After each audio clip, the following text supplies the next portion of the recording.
Olá pessoal, estamos mais uma vez aqui para falar sobre a história do nosso município, o nosso passado, que reflete no nosso presente. Estudar história não é apenas olhar aqueles fatos que já passaram, aquelas pessoas que já morreram, e sim aprender com esses fatos para que a gente possa valorizar a nossa cultura e a nossa história. Mas antes da gente começar a falar sobre o assunto de hoje, que é um assunto que nunca vai ser um assunto legal, que é sobre guerra, né? Nós vamos falar sobre a Guerra do Paraguai, né? Ou a guerra contra o Paraguai, ou ainda a Guerra da Tríplice Aliança, que envolve de uma maneira direta a nossa cidade, a cidade de Capela de Santana. Mas falando em valorizar a cultura, eu gostaria de mostrar 3 obras que falam sobre a nossa história. A primeira obra, então, do ano 2000, da Ilha do Rio dos Sinos à Capela de Santana, de autoria do professor Laerte Oliveira, é a primeira obra que se dedica inteiramente a falar sobre o nosso município, sobre as pessoas que aqui viveram, sobre as origens do nosso município. É o primeiro estudo, a gente pode dizer assim, que foi publicado. Claro, houveram obras de cunho acadêmico antes falando sobre a história do município, mas um livro propriamente dito, este foi o primeiro. Depois, o professor Laerte, em 2005, lança a Capela de Santana, Suas Origens, Sua Gente, Seu Legado, história feita por pessoas. E não só pessoas como as que nós vamos falar aqui hoje, pessoas assim, militares, heróis de guerra, pessoas comuns, como eu, como muitos de nós que temos uma vida comum. Somos nós que fazemos a história. E por fim, o último livro de 2008, então, que lembra os 270 anos de Capela de Santana como povoamento, Como município nós somos bastante jovens, mas como povoamento nós temos aí quase 300 anos que os primeiros imigrantes europeus vêm residir aqui. Mas é importante que a gente não esqueça que antes dos europeus nós tínhamos os povos originários morando aqui na nossa região.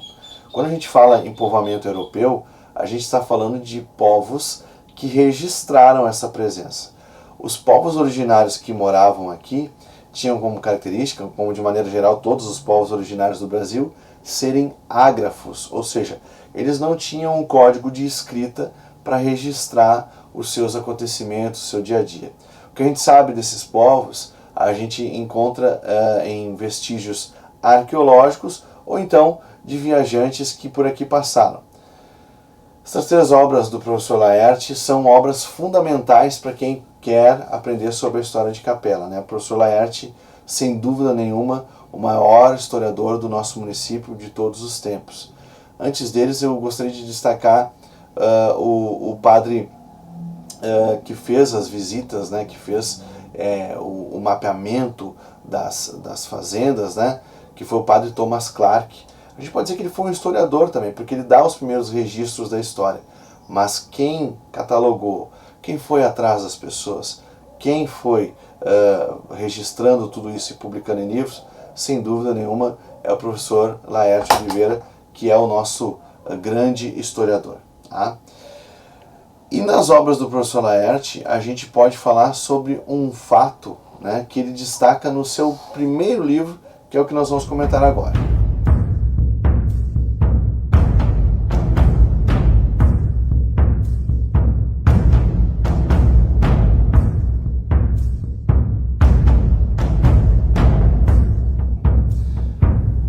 Então, pessoal, nós estamos aqui, já que nós vamos falar sobre esse fato que eu havia comentado e que o professor Laerte cita no seu primeiro livro, num ambiente que eu costumo usar para preparar as aulas de história. Para quem não sabe, eu atuo como professor na rede privada de Montenegro, e em breve também dentro do município de Montenegro.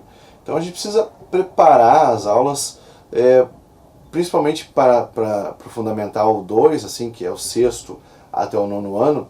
Ele precisa ser mais lúdico do que falado, então precisa ter imagens, precisa ter objetos para que os alunos possam, não que eles não vão compreender se não tiver isso, mas se você conseguir ver os objetos, conseguir tocar os objetos, vai ser mais fácil desse processo de aprendizagem acontecer.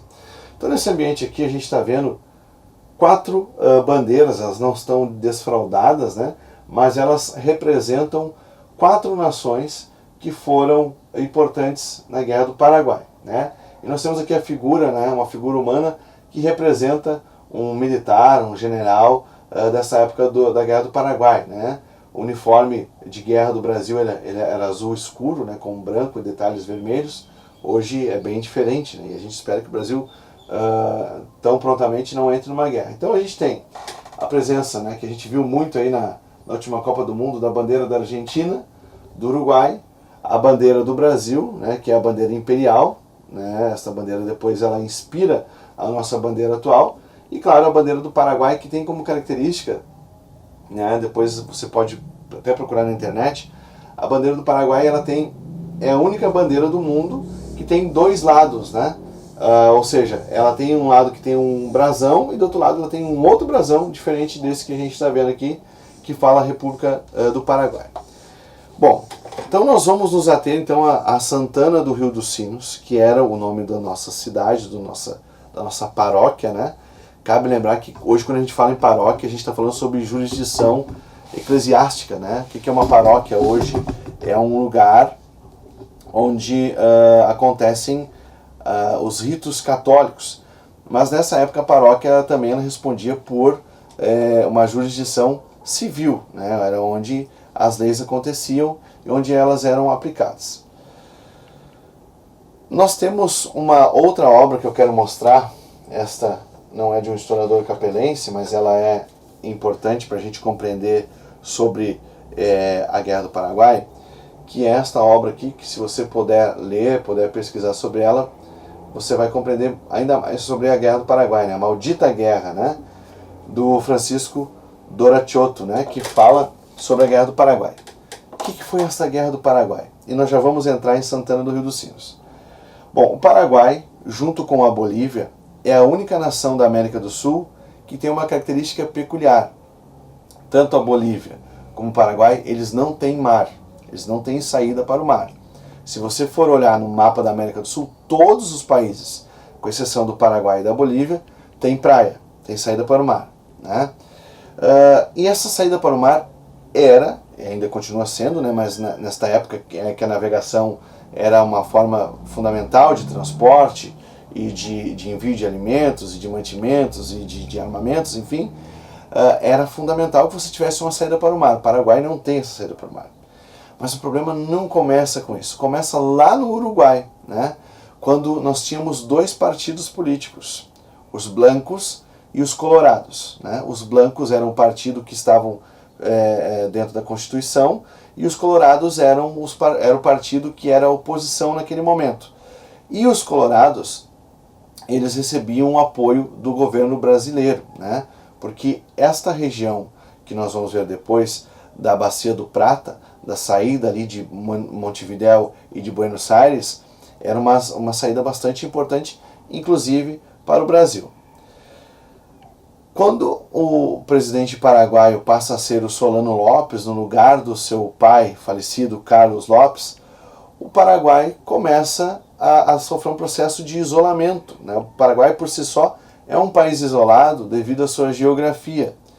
E o Paraguai começa a perceber estas alianças que são feitas, né, entre brasileiros, argentinos e uruguaios. A gente tem a ideia de que os argentinos e os brasileiros não se dão, né, ou são quase que adversários sempre.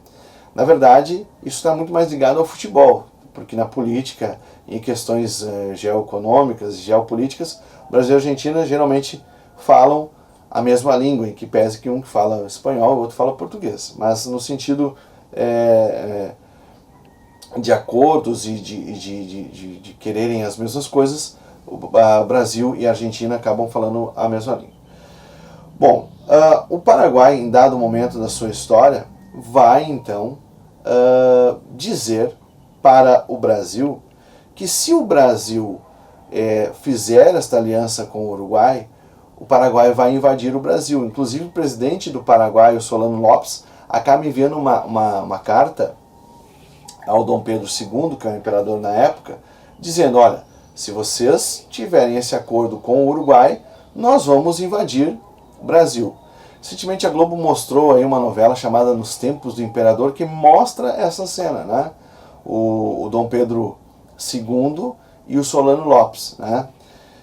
E o Brasil mantém o acordo com o Uruguai. E o Paraguai cumpre a sua promessa de invadir o Brasil.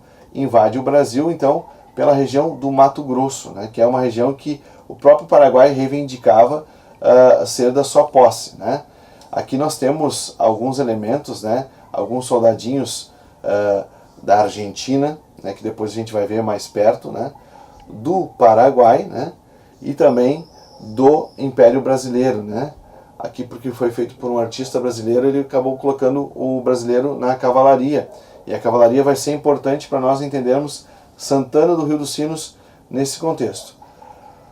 Acontece que o Brasil, geralmente um país pacífico, não tinha um exército tão preparado para responder a este ataque do Paraguai, né? Alguns livros dizem, antigamente diziam, né, que o Paraguai era a grande potência da América do Sul. Isto não é uma verdade absoluta, né? O Paraguai ele era militarmente muito forte, mas economicamente ele não era mais do que o Brasil ou mais do que a Argentina, por exemplo, né? Já que o Uruguai é um país pequeno.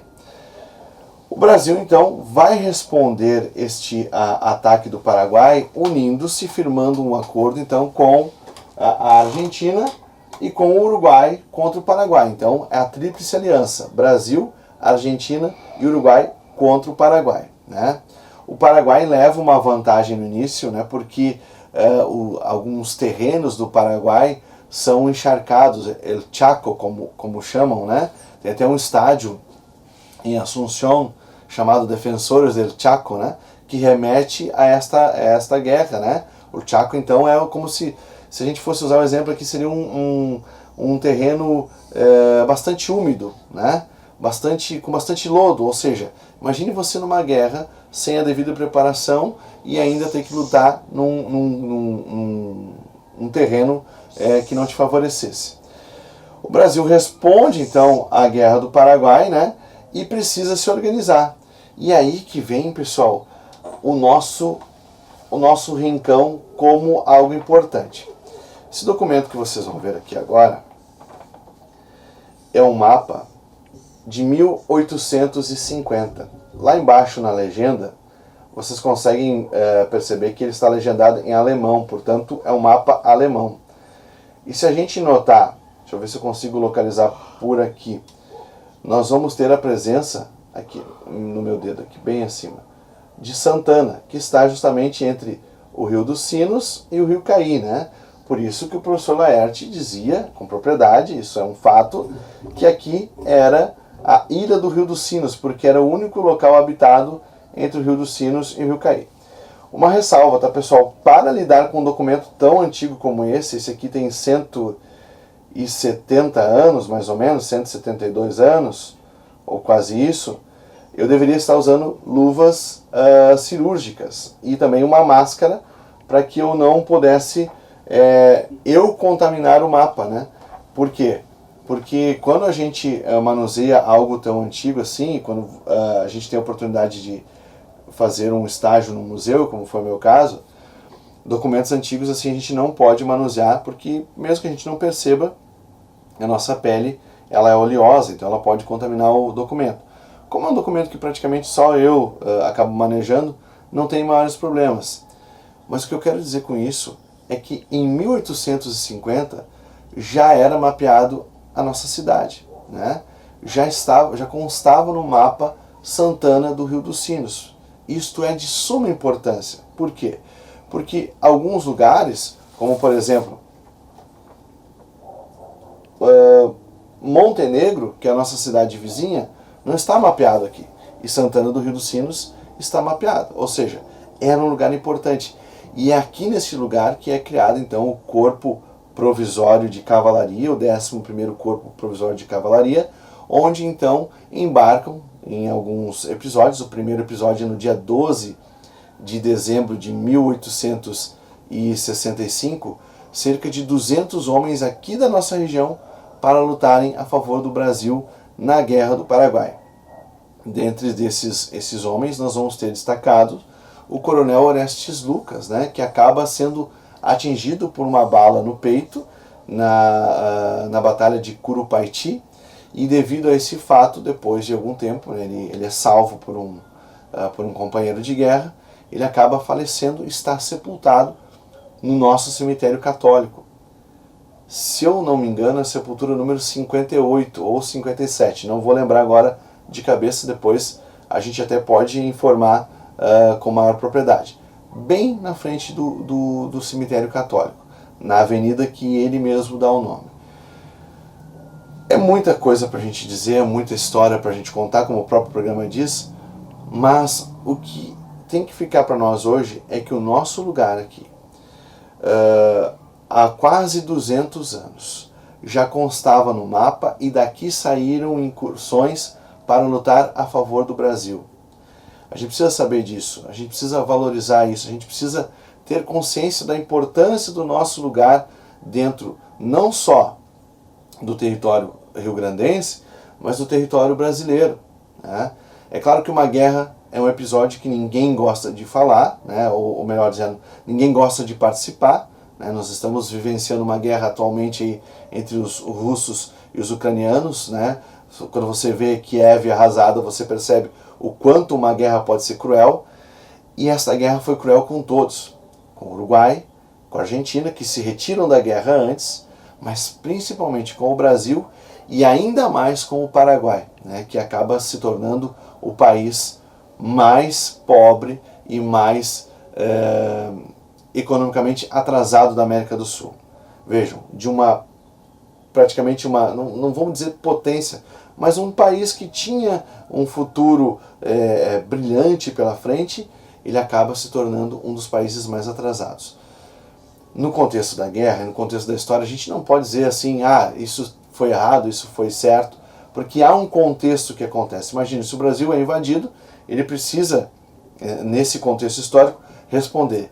E aqui de Santana do Rio dos Sinos, que desde 1951 tem o nome de Capela de Santana, desde 1951. Antes teve outros tantos nomes, né? O próprio Ilha do Rio dos Sinos, Santana do Rio dos Sinos, Azevedo, né? Tenho certeza que se você pegar o seu GPS agora, do celular, abrir na página do Google lá, alguns celulares, por incrível que pareça, vai aparecer a localização Azevedo, e não Capela de Santana. Porque ainda isso está bastante vigente na nossa memória e na nossa história. E sobre os Azevedo, nós vamos ter um episódio que nós vamos contar exclusivamente sobre eles, e também um outro episódio que nós vamos contar sobre o coronel Orestes Lucas, quem foi este herói de guerra, né? Então, assim, que a gente possa visitar os sites que falam a respeito, né? A gente tem aí um trabalho muito bonito feito pelo jornalista Renato Klein, ali do jornal Fato Novo, né? Basta você procurar sobre histórias do Vale do Rio Caí, vai aparecer muita coisa sobre Capela de Santana. Nós temos os livros do professor Laerte, que são obras obrigatórias para todo capelense ler, e nós temos a história oral, ou seja, aquelas pessoas mais antigas que acabam contando a história. No decorrer dos nossos programas, vocês vão ver muitas pessoas experientes, já que têm uma vivência sobre Capela, contando sobre o passado.